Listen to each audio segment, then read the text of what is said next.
Hello, welcome everyone.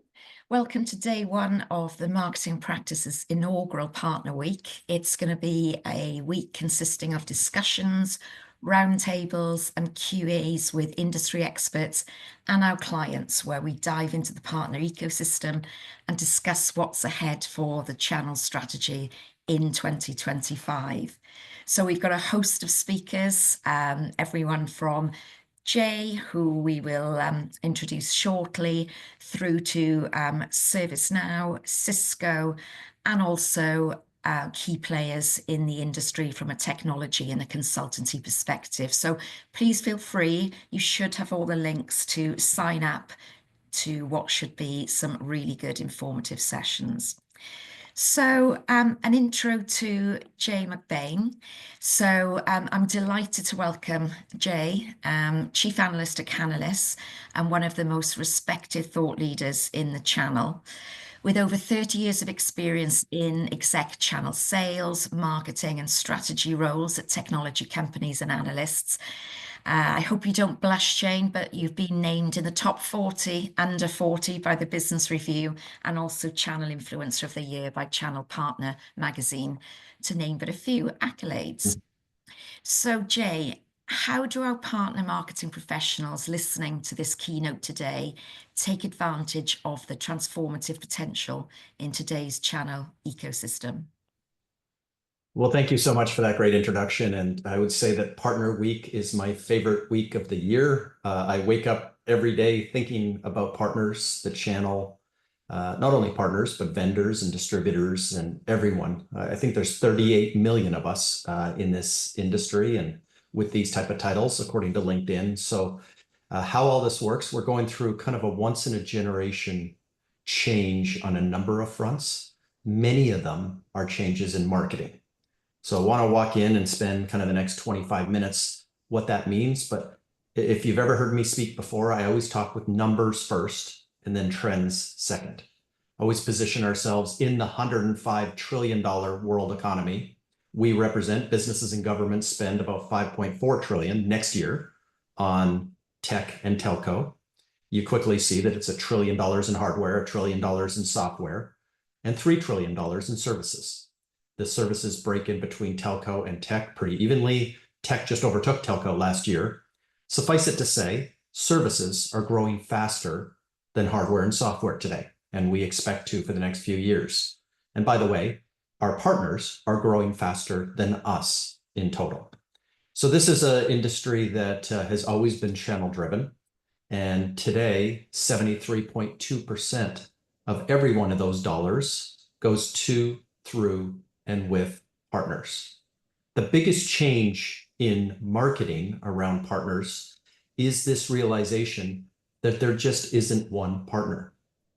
Partners are not cash registers, even though we've measured, monitored, paid, trained, and done everything for pretty much 43 years now to have them as cash registers of resellers and people who take money on behalf of the customer. This is not only what they do. McKinsey, who's a consulting firm that's out there talking to all the Fortune 500 boards as we speak, are talking about 7 partners that the average customer trusts in their journey.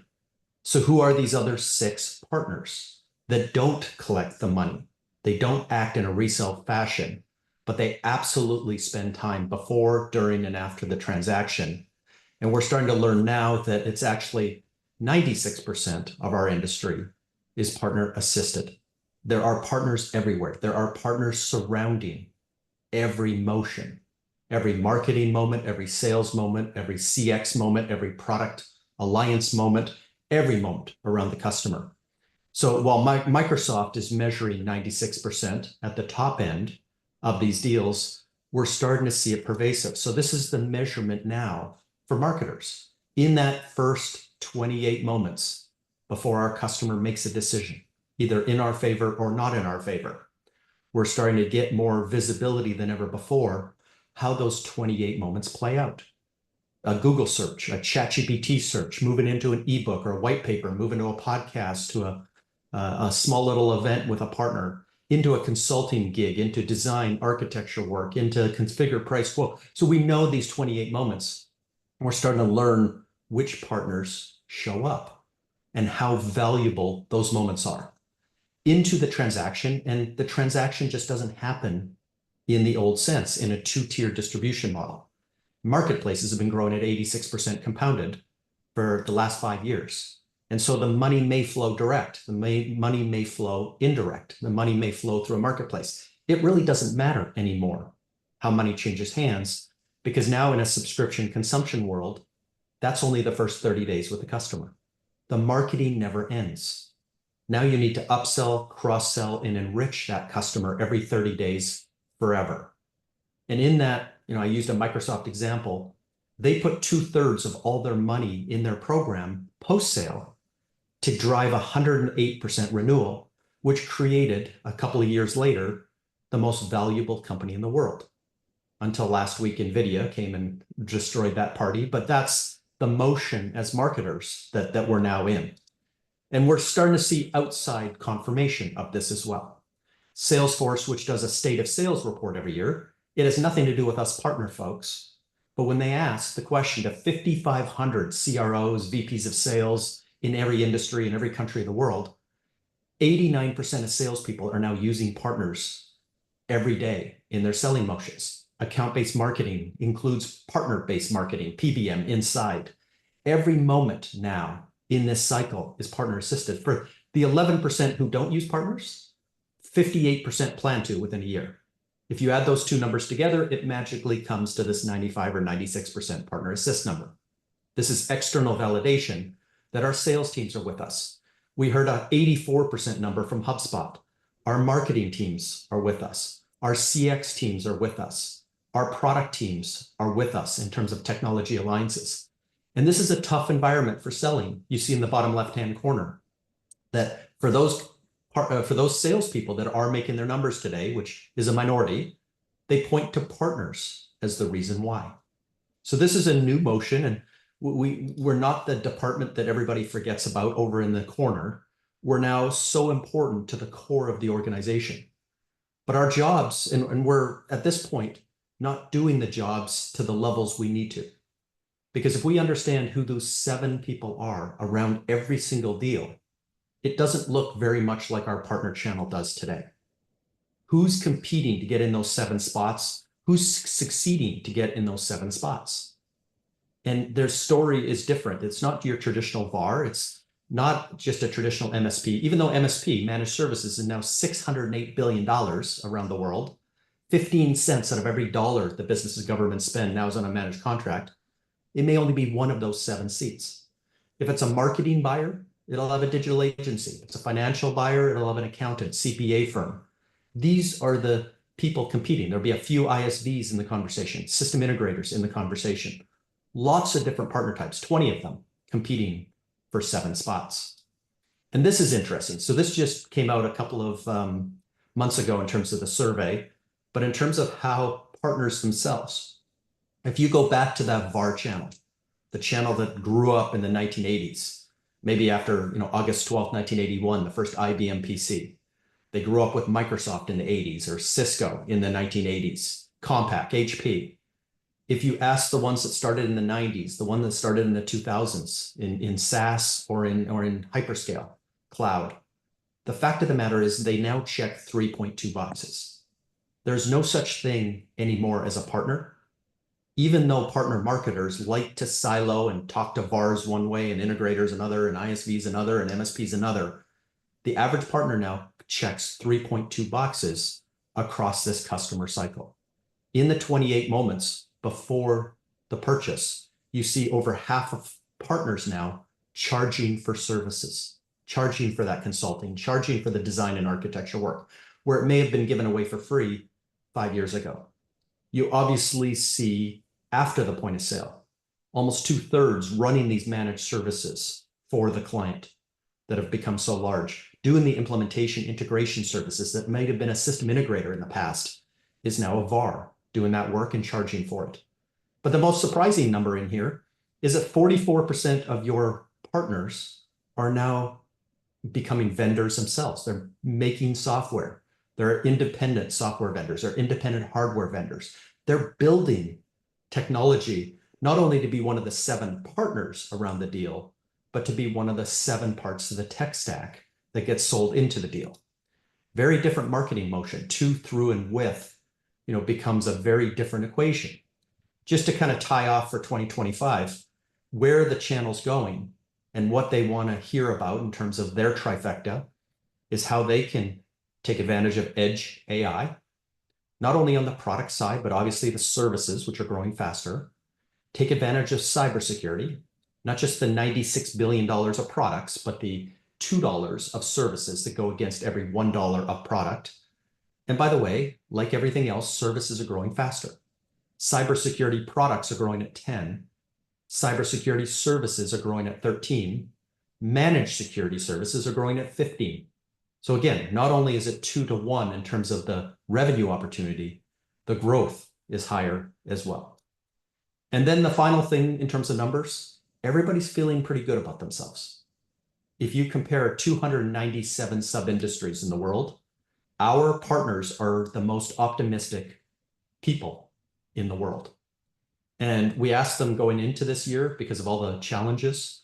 We have climate issues, we have financial issues, the interest rates, the inflation rates. We obviously have 2 major wars going on at the moment. We have all kinds of issues. We have 45% of the world's population going to elections this year, including here in the US. So in this world, customer demand has been challenged, but partner optimism has not. We asked them again this summer, the numbers went up.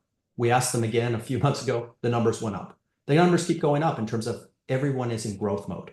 We saw historical context here, which in 2008 and 2001, the 2 previous major recessions this century, the tech industry pulled the world out of recession, and partners with their sentiment and optimism pulled the tech industry.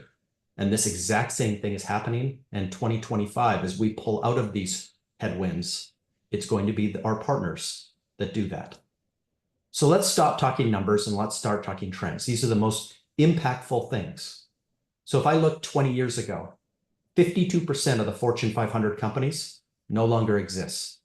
If I look 20 years from now, 50% of the current Fortune 500 companies are not going to exist. So in those 20 years, what did they miss? What were the big trends? Well, you should be asking yourself, what are the big trends going forward? The companies that miss this, and many of them are marketing trends, are going to absolutely miss and perhaps not exist in the next cycle. And the first and most important thing as marketers is, for the first time in a long time, our buyer is changing. Demographics. The majority buyer of the $5.4 trillion industry, both in quantity of buyer and now in budget, will be a millennial born after 1982. Different psychology, different behavior, different buying journey. The good news is that this has been the majority buyer for the SaaS industry. I know we have speakers from ServiceNow, but if you look at buyers of Salesforce and Workday and HubSpot and NetSuite and other companies, we've been watching this buyer for a few years. So what does this mean to us? This buyer is digital first, they're digital only. And that seems to make sense to the iPad generation that is coming up through the ranks. But Gartner did a survey, and 75% of this cohort does not want to talk to a person. They look at this journey, this 28 moments before making a purchase, as purely digital. So I don't need that old salesperson demo. I don't need to go to a dealership to buy a car. I'm going to become so smart. I'm going to be smarter than the salesperson. I'm going to be smarter than the sales manager who's trying to get me a deal. This is the new buyer. They're very subscription consumption friendly, growing up with Netflix and Spotify, growing up thinking that $1 a month for a toothbrush for the rest of their lives is totally okay. But here's the difference. In the past, if you sell to baby boomers, if you sell to Gen X, the criteria has always been a mix of service support levels, your price, your brand reputation. All of these would be weighted on an RFP. They would have some sort of decoder ring. You know, they'd give the RFP to the person they wrote it, but they would kind of claim that they went through this process. The fact of the matter is, what was number 7 on that list of criteria is now number 1. These are integration first buyers. I'll buy a product 80% as good as the next product if it works better in my environment. If I'm messaging to this buyer, things like better together, 1 + 1 = 3 is what absorbs them. They're not looking for the best of the best standalone products. They're building 7-layer stacks. I worked at IBM in the early 1990s where you couldn't get fired for buying IBM. And we knew that the 7 things that we sold them, maybe all of them weren't A-level products at that particular point in time. But there was this thing of a single throat to choke or a single trusted advisor that would protect me. Well, today it's the opposite. I'll buy 7 best-of-breed products. The average AWS deal is 7 layers. The average SaaS deal at ServiceNow is 7 layers. The average cybersecurity deal today to get to Zero Trust or SASE is 7 layers. The average distribution deal today, TD SYNNEX, Ingram, their average invoice has 7 layers. This is a new layered approach, and they expect all 7 of these things to work together. Surrounding the 7 partners, there's 14 different things going on here that need to be orchestrated. And this is why marketplaces have been growing at 86% compounded for 5 years. So all of this is coming together, and the companies that get this and get out in front of this from a marketing perspective are going to win. What this rolls into is a platform economy. We look at the hyperscalers as platforms. We look at the big companies like ServiceNow and Workday and Salesforce and HubSpot and others as platforms. We look at the big cyber companies now, for the first time in 2024, as platforms. These are the big Palo Altos or Microsoft Security, Cisco, Splunk, CrowdStrikes of the world are platforms. You're not just buying 6,500 vendors in cyber. You're now rolling it into a more mature platform. In every industry, managed services, ConnectWise and Kaseya Datto and others, it's all forming platforms in this economy. Platforms win on Wall Street. The biggest platforms are all worth trillions of dollars, but SaaS platforms are worth hundreds of billions of dollars. This is the winning model, and every board is going towards this model. This was a 93-pager that we wrote with HubSpot and partnership leaders talking about this state of platforms and how to win and how to market in this platform economy, which is, again, very, very different. Just to touch on marketplaces, which I kept saying, we're growing at 86% compounded. AWS is now a top 10 distributor in the world. And on this path, by 2027, they're going to be a top 5 distributor in the world. That's how fast they're growing. But look at the green. Today, 30% of all marketplace deals are basically partners clicking buy on behalf of the customer. And by 2027, 50% of all deals are going to be funded within these marketplaces. Private offers, multi-partner offers, distributor sellers of records. As marketers, we got to understand that the routes to market, the go-to-market is changing. If I look at this globally, the digital marketplace story isn't just the 3 hyperscalers or the big SaaS companies. It is distribution, spending billions of dollars building capabilities. It's the cloud distributors. Pax8's the fastest growing company on this entire slide, building out these capabilities at scale. And there's 100 of those. Watching telco become techcos and building out these capabilities to pull in these worlds together. Watching the biggest resellers in the world spend billions of dollars to build these capabilities. I mentioned managed services, watching them pull together a $608 billion market and drive it through their platforms. And then finally, 150 development platforms that are white labeled. And Miracle in Europe, for example, raised $555 million to be this federated marketplace, white labeled marketplace in behind the scenes. So you can imagine how many billions of dollars are being invested each quarter to build out these capabilities for this new buyer. Very different from a marketing perspective in terms of where the cash registers sit and then how to get the customer to the dance, get them on the dance floor, and keep them dancing all night long. So this really triggers a different economics of partnering. New buyer, platform economy, things are shaking up quickly. As partner professionals, we had always looked at 100 different things that we needed to check all the boxes. Oh, we need a deal registration system. We need to market to, through, and with our partners. We need to help them with education and training and incentives. And I mean, we're just flying all over the place trying to figure out this. And this is now old. If you look at these old models, they were tiered on gold, silver, bronze. And I know Cisco is speaking this week. Go ask Cisco about their new 360 point system that dropped gold, silver, bronze for the first time in 40 years. Go ask Microsoft about their point system. Ask VMware about their point system. Ask HP about their point system. All the major vendors in the world are kind of calling us a canalys, which is Latin for channel, talking about point systems, measuring partners at the point of value instead of the point of sale. And this is important because last week we just got a survey back that the number one thing partners want is to be measured at the point of value instead of the point of sale. When you start to see people talk about unlocking trillions of dollars, you hear companies talk about their multiplier. This is $8.45 here. AWS is $6.40. Salesforce is $6.19 a multiplier. HubSpot's $5.80. You start to see these numbers, which have nothing to do with margin. It's not making 10 or 20% of the deal. It's making 200, 300, 400% of the deal. By doing the services before, during, and after the transaction, every 30 days forever, having all these moments that can be measured and driving economics around these moments, rather than just paying everything through gross to nets, front and back end margins, market development funds, new customer bonuses at the point of sale. It doesn't matter anymore how money changes hands. In a world where it doesn't matter how money changes hands, you start to look at the opportunities to drive partner marketing, partner sales, partner engineering, partner keeping of customers, retaining customers. So the co-marketing, co-selling, co-innovation, co-development, co-keeping now adds to your reselling category. And watching your partners and celebrating their ability to make 2 to 3 times what you make on a deal, that is what the new partner of the year looks like.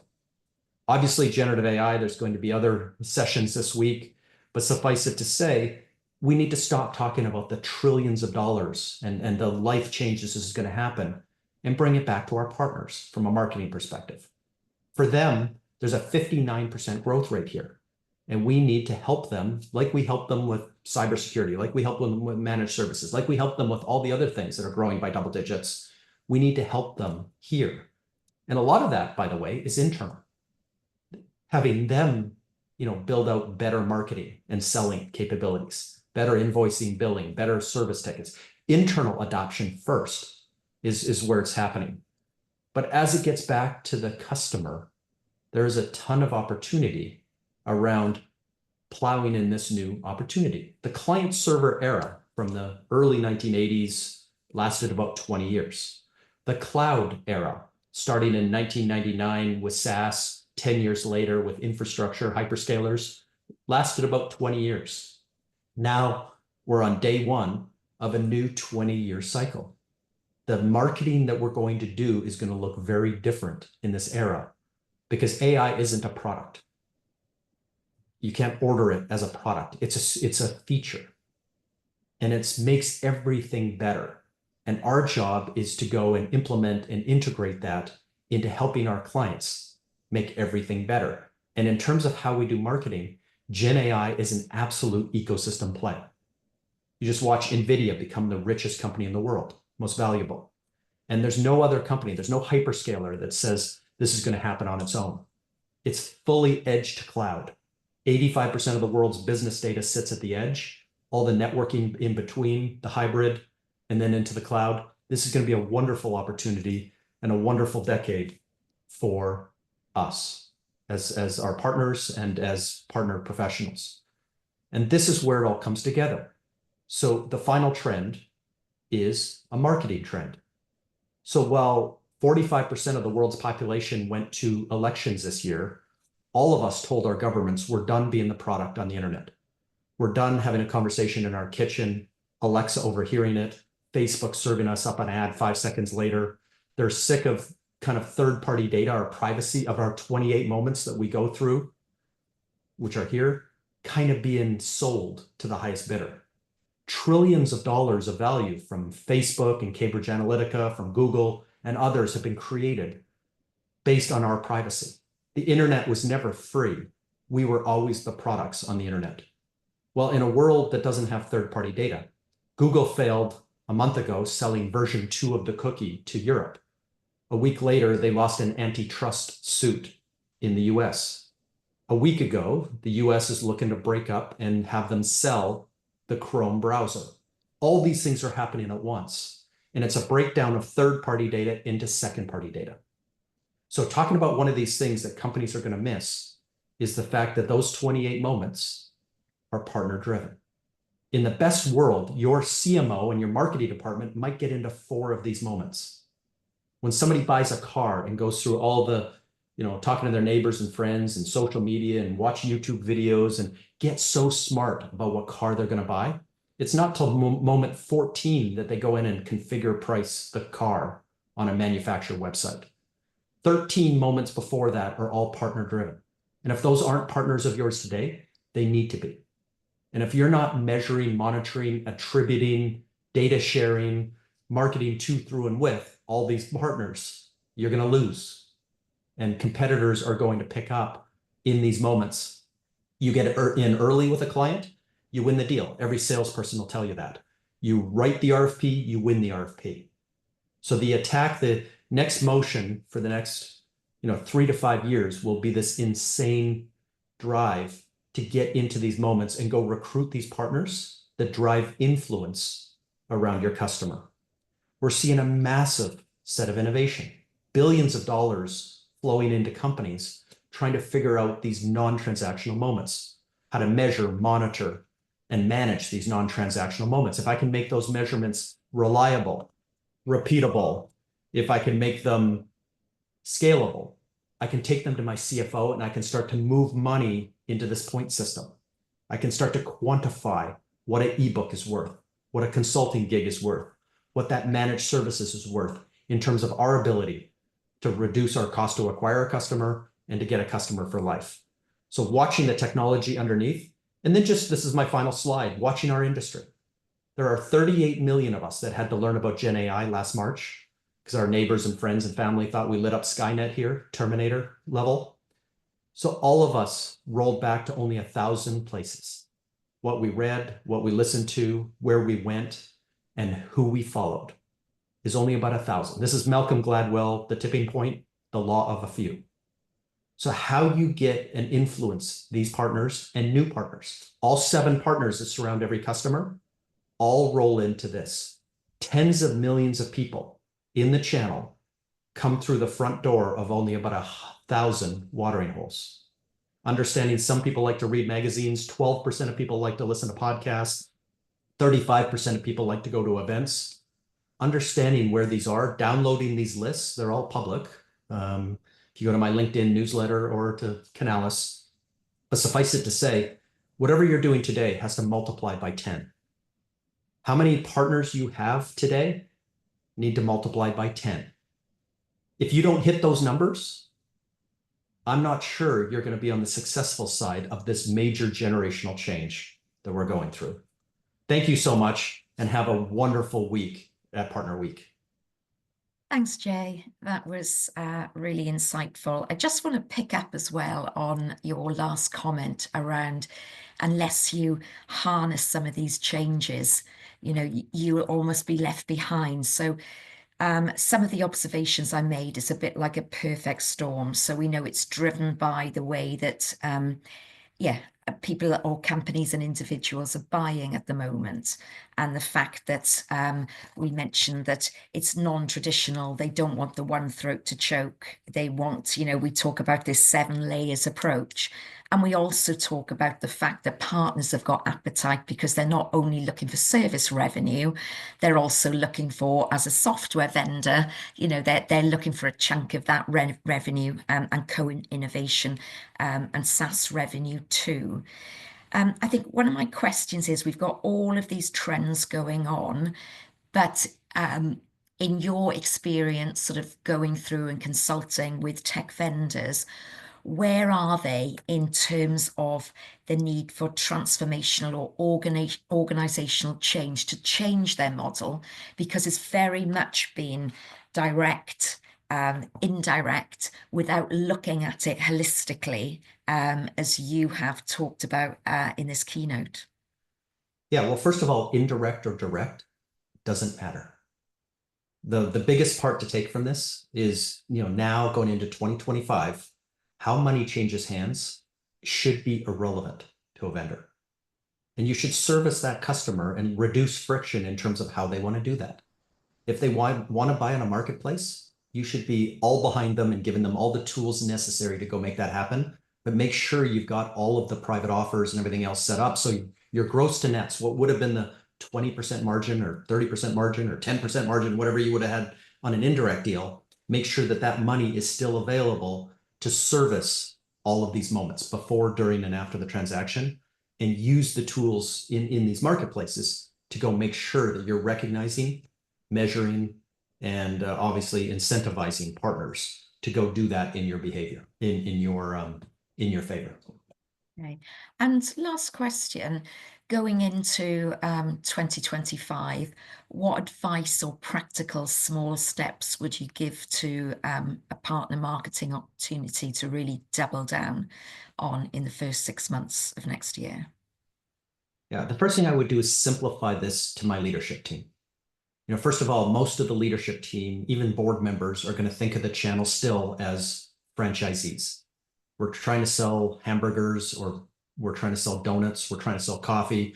Where do we need franchise locations on every street corner? That's one part of the equation. And I would suggest an approach that's bifurcated. Take your top partners, the 90-10 rule. It's not an 80-20 rule anymore, but take the 100 partners that drive 90% of your revenue and learn more about them. Get deep into the data, understand the 3.2 boxes that they're checking, and understand the wallet share you have. I would say 95% of people I talk to have no idea.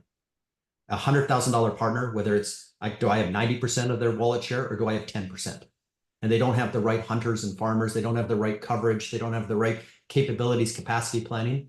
Just do that top-down project. Starting today, go get ChatGPT, Gemini, Anthropic help, and go get help from others in the tech stack that can go and give you the analysis around those top accounts. That's 90% of the revenue. And then you go back to the board and say, this is how we grow that piece. That's the cash register piece. The other piece is then bottoms up, where you can't afford to put a channel account manager. You can't afford to actually put specific programmatic dollars and MDF dollars into growth, is the bottoms up. And this is where you attack the point of influence. You can't afford to go visit them. You can't afford to call them. They're not going to pick up your phone anyway. They're not going to pick up an email anyway. The idea is to surround them at the point of influence. Understand psychologically where they are. If they are more digital, go get them at digital moments. If they're more physical, get to more events that you can have more hallway conversations, more hotel lobby bar visits. But this is the bottom up that we know so much about. And the billionaires that are being created today in the industry, the vendors that are really growing from the grassroots, understand this. And it's a rule book today. It's something you can follow as opposed to inventing the wheel. Top down, bottom up, present that to the board, present that to your C-suite, go figure out how to double the size of your company within the next couple of years and do it ahead of your competitors. Thank you, Jay. Thank you for really articulating the opportunity that lays ahead of us in the next year. I think it's really exciting times if we get it right. And for everybody listening, yeah, please engage with the sessions in the during the rest of the week. So thanks very much. Thank you.